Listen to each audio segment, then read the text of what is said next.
Hello, my dear students. Welcome to English class. Today, we are going to read the first chapter from your English literature reader. The name of the chapter is Toasted English by R.K. Narayan. So, let us know about the author. Rashipuram Krishnaswamy Iyer Narayanaswamy was born on 10th October 1906. He is commonly known as R.K. Narayan.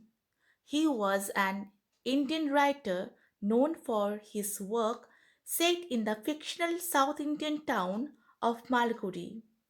His other works are The Bachelor of Arts in 1973, The Dark Room 1938, The English Teacher in 1945, Waiting for the Mahatma in 1955, and The Man-Eater of Malgudi in 1961.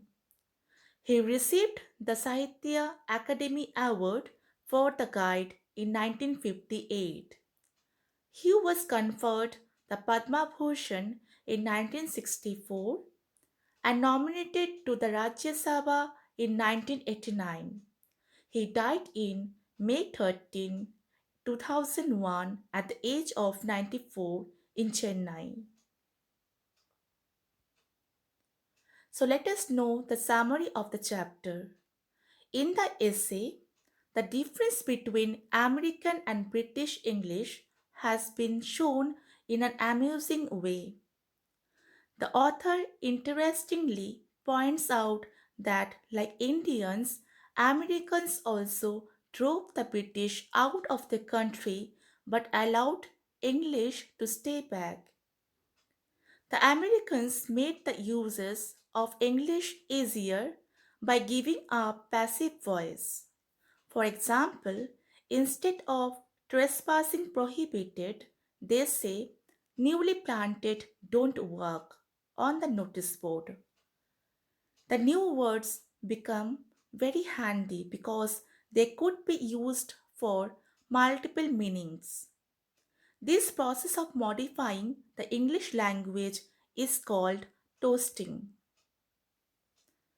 Americans have created certain basic keywords which may be used anywhere, anyhow, words which have universal multipurpose use. Narayan mentions the example of the word check, which may safely be labeled the American national expression. While the British uses this word according to the definitions, the American uses it anywhere. I will check means I will find out, examine, verify. Your check means your ticket or token. Check girl is one who takes care of your coat, umbrella, or anything you have. Further, R.K. Narayan discusses the bazaar status of English. It is used in a polite way in London. The conductor will never say ticket, ticket on a London bus, but simply go near that passenger and say thank you on receiving the fare and issuing the ticket also. We have no need to use yes sir, yes darling with the words yes. The words yes, okay are self-sufficient word which needs no suffix to show any special respect. Ya seals the sentence without any fuss to continue the dialogue or conversation. Ya is spoken in a short pace of the tongue grunt. R.K. Narayan feels that the time has come when English should come out in the open industry streets or the marketplace and become the language of the common man. Like Americans, it should also adapt according to the Indian needs and atmosphere.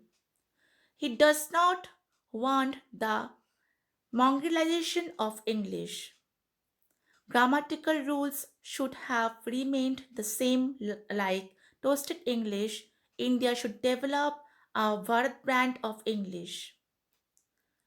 One should not have to think before speaking. The author wants that Indian English should have its own identity, its Swadeshi stamp, like Tirupati doll and Madras handloom shirt.